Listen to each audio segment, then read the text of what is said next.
Alright, YouTube. Thought I'd make a video of this part because although there's a few, it doesn't really explain the trouble you're going to go through. So, I got that timing mark lined up with the other timing mark. We got our timing mark at 90, both sides. I marked them with black, count them to 8 to the other side. It was just too hard not to mark the chain as well. And then this side, it's not so hard getting this one. And see, I did it without removing this this side. So good luck trying that. I did it, but you may not be able to. But as you can see, I got this one top dead center.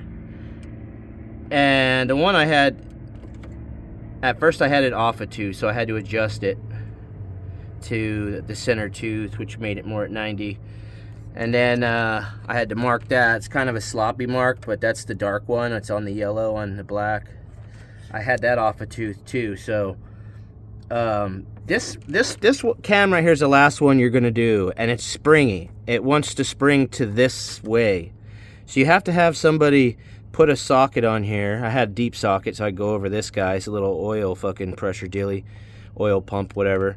I put a socket on there and I had my wife hold it where I wanted to because it just wanted to spring back.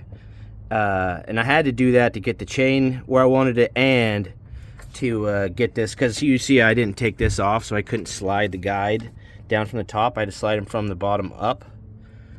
And so I had to have this bolt out in order to be able to do that. And then once I got her holding that, I put this bolt in, and then I put these two bolts in and dropped this guy in here and released the switch.